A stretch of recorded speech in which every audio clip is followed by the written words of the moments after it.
पछिल्लो 24 घण्टामा नेपालमा 412 जनामा कोरोना संक्रमण पुष्टि, थप 4 जनाको निधन। प्रधानमन्त्री ओलीसँग अब साइबर सेना। अन्तर्बैङ्क एटिएमबाट पैसा निकाल्दा माघ 1 गतेदेखि शुल्क लाग्ने। बेलायतबाट फर्किएका संक्रमितको नमुना हङकङ पठाइँदै प्रधानमन्त्रीले बुझाए राष्ट्रपति समक्ष सरकारको वार्षिक प्रतिवेदन। केपी ओली होइन, ओली प्रवृत्ति समस्या भयो भन्दै माधव कुमार नेपालको भनाई। काठमाडौँमा घर बनाउँदा 2 रुख अनिवार्य लगाउनु पर्ने, 5 वटा गमला राखे पनि छुट पाइने। विद्युतको ट्रिपिङ घट्यो, लोडसेडिङ गरेका छैनौं भन्दै नेपाल विद्युत प्राधिकरणका निर्देशक हितेन्द्र देव साक्यले भने। एलएलबी को प्रवेश परीक्षा 17 माघबाट हुने, सिट संख्या 600 मात्र। अल्पमतमा परेपछि प्रधानमन्त्रीले राजीनामा दिनु पर्थ्यो भन्दै वामदेव गौतमको भनाई। संसद विघटन बारे सर्वोच्चको फैसला आएको भोलिपल्ट बोल्छु भन्दै सुभाष नेम्बाङले भने। सुनको मूल्य 1300 ले सस्तियो, आज प्रति तोला कतिमा कारोबार भइरहेको छ त? यसबारे पुरै जानकारी। डोनाल्ड ट्रम्पको उक्साहटमा अमेरिकामा हिंसा, 1 महिलाको मृत्यु, वाशिंगटनमा कर्फ्यू। दलहरूको आन्दोलनमा राष्ट्रपतिको यौनिकतामाथि हमला भयो भन्दै सांसद विमला पौड्यालले भनिन्। आर्थिक हिनामिनाको आरोपमा भीम रावललाई कारबाही गर्न ओली समूहको सिफारिस। दाबी प्रस्तुत गर्नुपर्ने अवस्था छैन भन्दै निर्वाचन आयोगलाई प्रचण्ड र माधवको जवाफ। मोडर्नाको कोरोना खोप एकपटक लगाए 2 वर्षसम्म ढुक्क। विराटनगरमा वायु प्रदूषण उच्च, घर बाहिर ननिस्कन महानगरको अपील। केपी ओलीलाई युगौंसम्म नेपालीहरूले सम्झिनेछन् भन्दै सांसद खिमलाल भट्टराईको भनाई। सरकारको विरोध गर्दै जनतामा जानु भन्दै प्रचण्ड र माधव पक्षलाई विज्ञहरूको सुझाव। ओलीले राजीनामा दिएका भए पार्टी विभाजन हुँदैन थियो भन्दै वामदेव गौतमको भनाई। प्रचण्डले गल्ती स्वीकार गरेर फर्किए, एकता सम्भव छ भन्दै ईश्वर पोखरेलले भने। लोडसेडिङ कसले हटायो? मैले पो भन्दै केपी ओली र टोप बहादुरको टक्कर। कुलमान सम्बन्धी ठूलो खबर। भारतले विद्यालय पुनर्निर्माणका लागि नेपाललाई दियो 30,60 करोड रुपैयाँ। दर्शकवृन्द नमस्कार, तपाईहरुलाई फेरि पनि स्वागत छ हाम्रो च्यानल स्मार्ट खबरमा। दैनिकी जस्तै तपाईहरुमा आजका पनि मुख्य समाचारहरू लिएर उपस्थित भइसकेका छौं। हाम्रो मेहनतको लागि तपाईहरुले यो भिडियोलाई एउटा सानो लाइक गरी सक्दो शेयर गर्न भने नबिर्सिनु होला। त्यसैगरी यदि तपाईहरुले अहिलेसम्म हाम्रो च्यानल स्मार्ट खबरलाई सब्स्क्राइब गर्नु भएको छैन भने सब्स्क्राइब गर्नु होला। साथै छेउमा रहेको बेल घण्टीमा क्लिक गरी अलमा क्लिक गर्न पनि नबिर्सिनु होला। आउनुहोस् आजका मुख्य समाचारतर्फ लागौं। दर्शकवृन्द, पहिलो खबर कोरोना भाइरसका संक्रमितहरूको संख्याबाट सुरु गर्न चाहे। पछिल्लो 24 घण्टामा नेपालमा थप 412 जनामा कोरोना भाइरस कोभिड-19 को संक्रमण पुष्टि भएको छ। स्वास्थ्य तथा जनसंख्या मन्त्रालयका अनुसार 5132 परीक्षणमा 230 जना पुरुष र 182 जना महिला गरी 412 जनामा संक्रमण पुष्टि भएको हो। यो सँगै नेपालमा कोरोना भाइरसका संक्रमितहरूको कुल संख्या भने 2,63,605 पुगेको छ। यी मध्ये हालसम्म 2,56,644 जना संक्रमण मुक्त भएका छन् भने हाल 5,058 सक्रिय संक्रमित रहेका छन्। त्यसैगरी पछिल्लो 24 घण्टामा नेपालमा कोरोना भाइरसबाट थप 4 जनाको मृत्यु भएको छ। यो सँगै नेपालमा कोरोना भाइरसबाट मृत्यु हुने नेपालीहरूको कुल संख्या भने 1,903 पुगेको छ। आउनुहोस् अबको समाचारतर्फ लागौं। दर्शकवृन्द, बेलायतबाट फर्किएका 5 नागरिकको कोरोना भाइरस संक्रमणको जीन सिक्वेन्सिङ गर्न हङकङ स्थित विश्व स्वास्थ्य संगठनको प्रयोगशालामा नमुना पठाउने तयारी भएको छ। काठमाडौँको टेकु स्थित राष्ट्रिय जनस्वास्थ्य प्रयोगशालाका अनुसार सोमबारसम्ममा हङकङ पुग्ने गरी नमुना पठाउन लागि हो। गत पुस 14 गते बेलायतबाट फर्किएका 5 नागरिकमा संक्रमण पुष्टि भएपछि नेपालमा पनि कोरोना भाइरसको नयाँ लहर प्रवेश गरेको आशंका गरिएको थियो। तर जीन सिक्वेन्सिङ नगरी भाइरसको स्रोत थाहा नपाइने भएकाले अन्यल रहेको थियो। सोमबारसम्ममा हङकङको ल्याबमा नमुना पुग्छ। प्रयोगशालाकी निर्देशक रुना झाले भनिन्। रिपोर्ट आउन 1-2 दिन लाग्छ भनेर उनले बताएकी छिन्। हङकङमा 3 नमुना पठाउन लागेको उनले बताएकी छिन्। आउनुहोस् अबको समाचारतर्फ लागौं। दर्शकवृन्द, नेपालमा लोडसेडिङ कसले हटाएको हो भन्ने मैले भन्दै टक्कर हुन थालेको छ। लुम्बिनी प्रदेशका मुख्यमन्त्री शंकर पोखरेलले गत बिहीबार नेपालमा लोडसेडिङ अन्त्य कुलमान घिसिङले नभई प्रधानमन्त्री केपी शर्मा ओलीले गरेको दावी गरेका थिए। प्युठानमा आयोजित जिल्ला स्तरीय अगुवा कार्यकर्ता भेलालाई पोखरेलले 250 मेगावाट विद्युत अपुग भएका बेलामा प्रधानमन्त्री ओलीले भारतसँग प्रसारण लाइन र विद्युत खरिद सम्झौता गरेर लोडसेडिङ हटाउने आधार बनाएको बताएका थिए। एकातिर यस्तो भइरहेको बेलामा अर्कोतिर त्यसको 3 दिनपछि अर्घाखाँची जिल्ला सदरमुकाम सन्धि खर्क पुगेका ऊर्जा मन्त्री टोप बहादुर रायमाझीले लोडसेडिङ हटाएको जस आफैतिर ल्याएका थिए। कुलमान घिसिङलाई आफूले प्राधिकरणमा ल्याउन आवश्यक तयारी गरेको तर नियुक्ति पत्रमा सही मात्र गर्न नभएको उनले भने। मैले ल्याएको 49 बुँदे मास्टर प्लानले लोडसेडिङ हट्यो। उनले भने कुलमान घिसिङलाई नियुक्ति दिने बेलामा सरकार ढल्यो, सही गर्न जनार्दन शर्मा आइपुगे भनेर उनले भनेका छन्। दर्शकवृन्द, के लोडसेडिङ केपी शर्मा ओली र टोप बहादुर रायमाझीले नै हटाएका हुन् त? यसमा कुलमान घिसिङलाई किन विवादमा ल्याउन खोजिएको छ त? तपाईहरुलाई यसबारेमा के लाग्छ? हामीलाई यस भिडियोको कमेन्ट बक्समा कमेन्ट गरेर बताउन नबिर्सिनु होला। आउनुहोस् अबको समाचारतर्फ लागौं। दर्शकवृन्द, प्रतिनिधि सभा विघटन गर्ने सरकारको निर्णयबारे तत्कालीन संविधानका अध्यक्ष सुभाष नेम्बाङ भने मौन बसेको भन्दै आलोचना भइरहेको छ। अहिले उनको 2 वर्ष पुरानो अभिव्यक्ति भाइरल समेत बनेको छ। धुलीखेलमा त्यस बेलामा नेम्बाङले पत्रकारहरूसँग प्रधानमन्त्रीले चाहदैमा यो संसद विघटन नहुने अभिव्यक्ति दिएका थिए। अहिले पनि संसद विघटन बारे बोल्न नेम्बाङलाई दबाब बढेको छ। यसको कारण भने उनी प्रधानमन्त्री केपी ओलीसँगकै जोडिएका नेता हुन्। उनले भने अनुसार नेम्बाङले संसद विघटन बारे नबोल्नुको पनि संवैधानिक कारण रहेको बताएका छन्। मैले 2 वर्ष अगाडि पत्रकारहरूलाई भनेको जुन विषय छ त्यसबारे अहिले केही नबोल्नु मेरो सैद्धान्तिक मान्यताको कारण हो भनेर उनले भनेका छन् भने पूर्व सभामुख नेम्बाङले यो विषयमा बोल्ने समय आउने पनि बताएका छन्। संसद विघटन बारे सर्वोच्चको फैसला आएपछि भोलिपल्ट बोल्छु भनेर सुभाष नेम्बाङले भनेका छन्। आउनु सभाको समाचार तर्फ लागौं। दर्शकवृन्द, आगामी माघ 1 गतेदेखि एक बैंकको एटीएम कार्ड प्रयोग गरेर अर्को बैंकको एटीएमबाट रकम निकाल्दा शुल्क तिर्नु पर्ने भएको छ। नेपाल राष्ट्र बैंकले बिहीबार परिपत्र जारी गर्दै शुल्क लाग्ने व्यवस्था गरेको हो। यसअघि राष्ट्र बैंकले कोरोना भाइरसको असर रहेसम्म जुनसुकै बैंकको एटीएमबाट पनि पैसा निकाले पनि शुल्क नलिई बैंकहरूलाई निर्देशन दिएको थियो। उक्त निर्देशन खारेज गरी बैंकहरूलाई साबिककै व्यवस्था अनुसार शुल्क लिन राष्ट्र बैंकले पनि भनेको हो। तर शुल्कका लागि नयाँ शर्त राष्ट्र बैंकले तोकेको छ। राष्ट्र बैंकका अनुसार बैंकहरूले महिनाको 2 पटकसम्म एक बैंकको एटीएम कार्ड अर्को बैंकबाट प्रयोग गर्दा पनि शुल्क लिन पाउने छैनन्। त्यसबाहेक भने प्रति कारोबार 20 रुपैयाँ शुल्क लिन सक्नेछन्। यानि कि दर्शकवृन्द, अन्तर बैंक एटीएम प्रयोगमा माघ 1 गतेदेखि शुल्क लाग्ने भएको छ। आउनु सभाको समाचार तर्फ लागौं। दर्शकवृन्द, काठमाडौँमा 2 पैसा जग्गामा पनि घर बनाउन अनुमति दिने गरिएकाले 2वटा बोट बिरुवा लगाउन नसक्ने भन्दै सजिलै वैकल्पिक व्यवस्था गरिएको छ। काठमाडौँ महानगरपालिकाले 2वटा बिरुवा रोप्न नसक्ने घरधनीले 5वटा गमलामा बिरुवा रोपेको भए निर्माण सम्पन्न गर्ने नियम पनि बनाएको छ। महानगरपालिकाका नक्सा विभागका प्रमुख सुरज साकेका अनुसार काठमाडौँमा जग्गा थोरै मात्रै उपलब्ध रहेकाले सबैको 2वटा बिरुवा रोप्ने अवस्था नरहेको बताएका छन्। त्यसै कारण 5वटा गमलामा बिरुवा रोपेको नक्सा जाँच पास हुन्छ, निर्माण सम्पन्न भएको प्रमाणपत्र समेत दिन्छ। उनले भने सबै घरमा बिरुवा रोप्ने ठाउँ हुँदैन, तर कोसीमा गमलामा बिरुवा रोप्ने धेरै जसोलाई सहज नै छ भनेर उनले भनेका छन्। गमलामा कस्ता बिरुवा रोप्ने भन्ने नियम पनि छैन। गमलामा तरकारी र सिजनकै फलफुल बिरुवा रोपे पनि महानगरपालिकाले निर्माण सम्पन्न भएको प्रमाणपत्र दिन्छ। जमिन उपलब्ध भएसम्म घरधनीले बिरुवा रोप्न रुचाउने र जग्गा नै नभएको खण्डमा कोसीमा गमलाको उपयोग भइरहेको तर्क साक्यले गरे। यसले गर्दा काठमाडौँमा हरियाली प्रवर्धन गर्ने थोरै भए पनि मद्दत मिलेको साक्यको दाबी छ। दर्शकवृन्द, विशेष गरी काठमाडौँ उपत्यकामा घर बनाउँदा 2वटा रुख अनिवार्य रोप्नुपर्ने बताइएको छ भने यदि 2वटा रुख रोप्न ठाउँ नभएकोमा 5वटा गमलामा केही बिरुवा रोपे पनि छुट पाइने बताइएको छ। आउनु सभाको समाचार तर्फ लागौं। दर्शकवृन्द, नेपाल कम्युनिस्ट पार्टी नेकपाका राष्ट्रिय सभा सदस्य वामदेव गौतमले प्रधानमन्त्री केपी शर्मा ओलीले समयमै राजीनामा दिएका भए पार्टी एकता जोगिने बताएका छन्। राष्ट्रिय सभाको बिहीबारको बैठकको विशेष समयमा बोल्दै गौतमले पार्टीका नेताहरूले आफू विरुद्ध अविश्वासको प्रस्ताव राख्दैछन् भन्ने थाहा पाएपछि संसद विघटन गर्नुभन्दा केपी ओलीले राजीनामा दिएको भए राम्रो हुन्थ्यो भनेर उनले बताएका छन्। मेहनत गरेर निर्माण गरेर बनाएको पार्टी जोगाउनका लागि अविश्वासको प्रस्ताव आएको थाहा पाउने बित्तिकै प्रस्ताव दर्ता हुनुभन्दा पहिला नै राजीनामा दिएको भए पार्टी पनि जोगिने र इतिहासमा उदाहरण समेत प्रस्तुत हुने बताएका छन्। उनले भने अत्यन्त कठिन परिस्थितिमा हामी एक ठाउँमा छौं, तर उहाँले सोच्नु भएन, मलाई थाहा थिएन, उहाँले पटक पटक भन्ने गर्नु भएको थियो, मलाई अविश्वासद्वारा प्रधानमन्त्रीबाट बर्खास्त गर्ने काम गर्नुभयो भने त्यो दुर्भाग्यपूर्ण हुनेछ।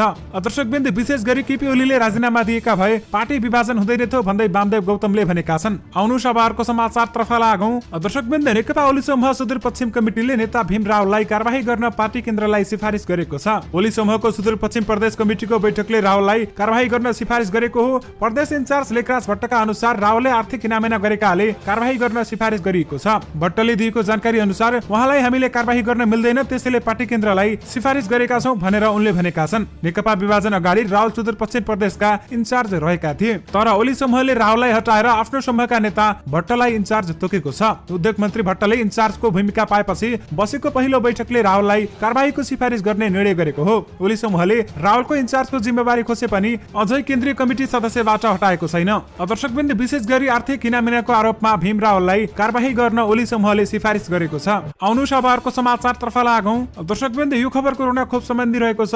अमेरिकी खोप निर्माता कम्पनी मोडर्नाले आफ्नो कोरोना भाइरस कोभिड-19 विरुद्धको खोपले 2 वर्षसम्म सुरक्षा दिने दावी गरेको छ। मोडर्ना प्रमुख कार्यकारी अधिकृतले बिहीबार यस विषयमा अझै धेरै डेटाहरूको अध्ययन गर्न बाँकी भए पनि खोपले 2 वर्षसम्म सुरक्षा दिन सक्ने बताएका हुन्। गत वर्ष कम्पनीले कोरोना विरुद्धको खोपले केही सातासम्म मात्र सुरक्षा दिन सक्ने बताएको थियो भने अहिले विश्वभर कोरोना खोपले कति समस्या सुरक्षा दिन सक्छ भन्ने विषयमा आशंका उत्पन्न भइरहेको अवस्थामा मोडर्नाले यस्तो दावी गरेको हो। मोडर्नाका सीईओ स्टेफन बान्सेलले यसअघि 2 महिनासम्म मात्र कोरोना विरुद्धको एन्टिबडी कायम रहने हल्ला फैलाएको भए पनि मानिसहरूमा एन्टिबडी कम हुने क्रम निकै सुस्त देखिएको बताएका हुन्। साथै यसको आधारमा 2 वर्षसम्म यसले मानिसहरूलाई सुरक्षा दिने उनको भनाइरहेको छ। त्यसैगरी दर्शकवृन्द, नेपाल सरकारले पनि विदेशबाट र भारतबाट कोरोना खोप ल्याउने तयारी थालिरहेको छ। परीक्षणमा सफल भएका कोरोना खोपहरूलाई ल्याउने तयारी थालिरहेको नेपाल सरकारले बताएको छ भने कोरोना खोप नेपालमा आउन अझै केही समय लाग्ने बताइएको छ। आउनु सभाको समाचार तर्फ लागौं। दर्शकवृन्द, तपाईहरुमा आजको सुनको मूल्य सम्बन्धी पनि केही जानकारी दिन चाहे। सुनको भाउ तोलामा 1300 रुपैयाँले सस्तिएको छ। तपाईहरुले साँचो सुन्नुभयो। बिहीबार 96,700 रुपैयाँमा कारोबार भएको सुनको भाउ शुक्रबार 95,400 मा झरेको नेपाल सुनचाँदी व्यवसायी महासंघले जनाएको छ। शुक्रबारका लागि तेजाबी सुनको प्रति तोला भाउ 94,900 रुपियाँमा झरेको महासंघले जनाएको छ भने यस्तै बिहीबारको तुलनामा चाँदीको मूल्य पनि तोलामा 10 रुपियाँले सस्तिएको छ। हिजो 1340 रुपियाँमा कारोबार भएको चाँदीको भाउ आज 1330 रुपियाँ कायम भएको छ। आउनु सभारको समाचारतर्फ लागौं। दर्शकवृन्द, नेपाल विद्युत प्राधिकरणले उपभोक्ताहरूलाई गुणस्तरीय भरपर्दो र पर्याप्त विद्युत उपलब्ध गराउन प्रसारण तथा विवरण लाइन र सबस्टेशन सुदृढीकरणका लागि चालिएका कदम विद्युत छिनछिनमा जाने ट्रिपिङको समस्या घट्दै गएको बताएको छ। नेपाल विद्युत प्राधिकरणको तथ्याङ्क अनुसार विद्युतको माग सबैभन्दा बढी हुने काठमाडौँ उपत्यकामा यस वर्षको मङ्सिरमा 347 पल्ट ट्रिपिङ भएको छ। काठमाडौँ उपत्यकामा र यस आवासका जिल्लामा विद्युत आपूर्ति गर्ने 14 वटा सबस्टेशनमा ट्रिपिङ हुँदा 22 घण्टा विद्युत अवरोध भएको छ। गत वर्षको मङ्सिरमा 577 पटक ट्रिपिङ भई 65 घण्टा विद्युत आपूर्ति बन्द भएको थियो। प्रणालीमा माग अनुसार आपूर्तिका लागि पर्याप्त विद्युत रहेकाले घोषित अघोषित रूपमा विद्युत कटौती लोडसेडिङ नगरिएको विद्युत प्राधिकरणका कार्यकारी कायम मुकायम निर्देशक हितेन्द्र देव साक्यले बताएका छन्। दर्शकवृन्द, विशेष गरी विद्युत ट्रिपिङ घट्यो, लोडसेडिङ गरेका छैनौं भन्दै नेपाल विद्युत प्राधिकरणका कार्यकारी निर्देशक हितेन्द्र देव साक्यले भनेका छन्। आउनु सभाको समाचारतर्फ लागौं।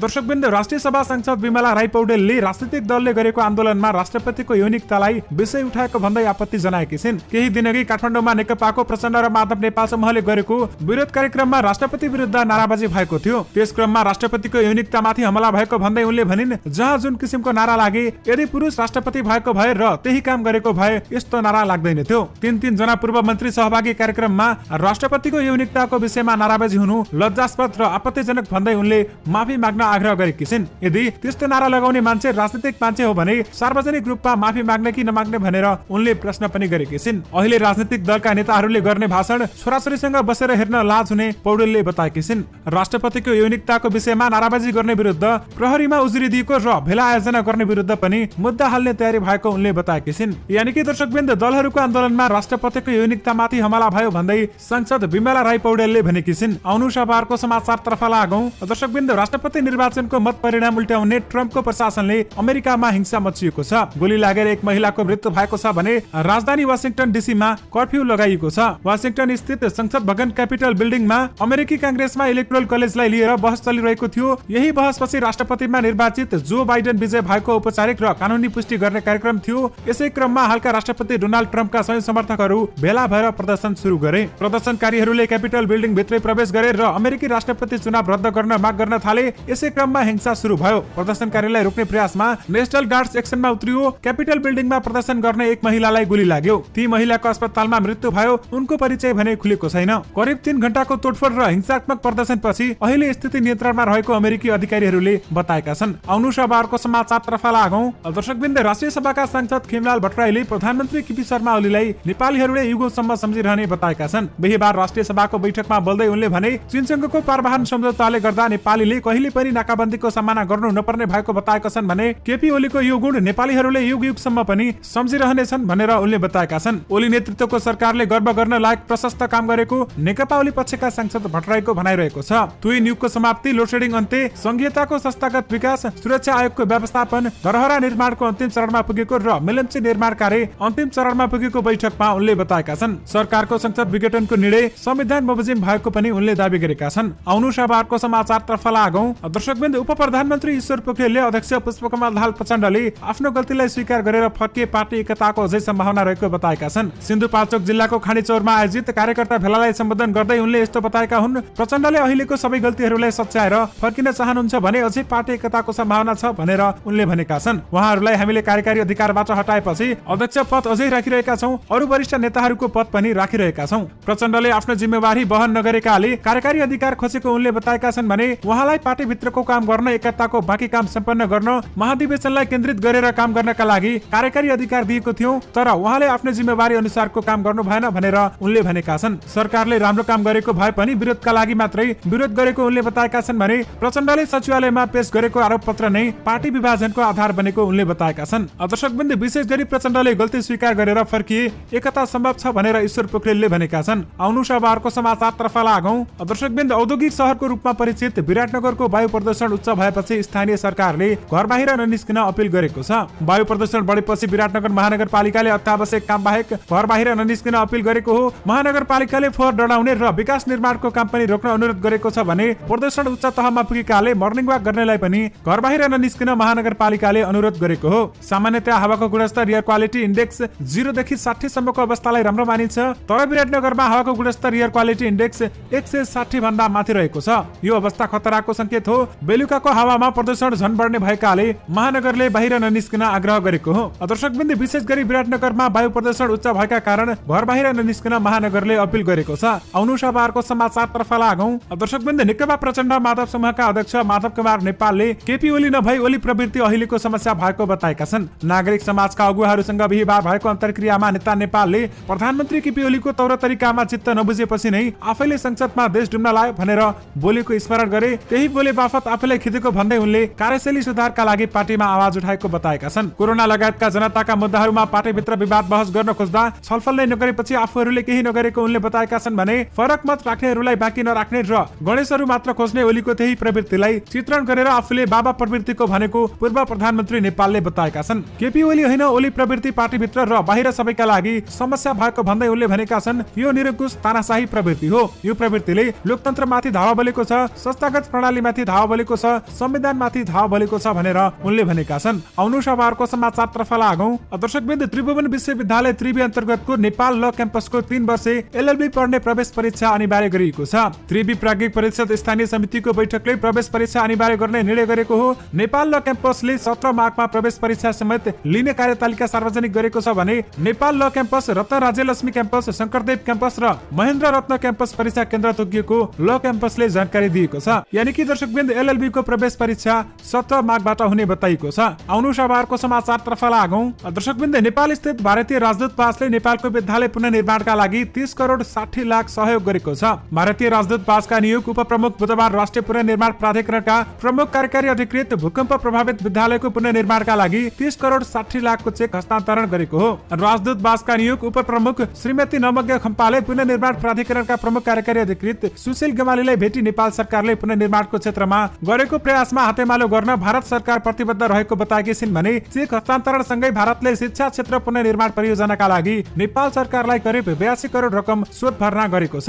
यानि कि दर्शकबिन्दु, भारतले विद्यालय पुनर्निर्माणका लागि नेपाललाई 30 करोड 60 लाख रुपैयाँ सहयोग दिएको छ। आउनु शहरको समाचारतर्फ लागौं। दर्शकबिन्दु, नेपाल कम्युनिस्ट पार्टी नेकपाका प्रचण्ड र माधव नेपाल समूहले प्रतिनिधि सभा विघटनको सम्बन्धमा विभिन्न क्षेत्रका बुद्धिजीवीसँग छलफल गरेको छ। प्रधानमन्त्री ओलीले हठात रूपमा प्रतिनिधि सभा विघटन गरी निर्वाचन घोषणा गरेपछि अलग अलग भेला बैठक गरिएको प्रचण्ड र माधव नेपाल समूहले संघर्षका आगामी कदम बारे बुद्धिजीवीहरूसँग धारणा मागेको छ। बिहिबार काठमाडौँको एक होटलमा भएको अन्तर्क्रियामा बुद्धिजीवीहरूले सरकारको कदमको विरोध गर्दै जनतामा जान सुझाव दिएका छन् भने यस्तै जनतामा जाँदा आफ्ना कमी कमजोरी र प्रतिबद्धता खुलस्त रूपमा राख्न पनि सुझाव दिएका छन्। कार्यक्रममा मानव अधिकारी कर्मी कृष्ण पहाडेले विगतमा भएका सैद्धान्तिक र नीतिगत भुलको समीक्षा गरी गल्ती नदोहोर्याउने प्रतिबद्धता जनाएर मात्रै आन्दोलनमा जान सुझाव दिएका छन्। आउनु शहरको समाचारतर्फ लागौं। दर्शकबिन्दु, राष्ट्रपति विद्यादेवी भण्डारी समक्ष प्रधानमन्त्री केपी शर्मा ओलीले बुधबार नेपाल सरकारको आर्थिक वर्ष 2076-2077 को वार्षिक प्रतिवेदन बुझाएका छन्। नेपालको संविधानको धारा 53 एवं सुशासन व्यवस्थापन तथा सञ्चालन ऐन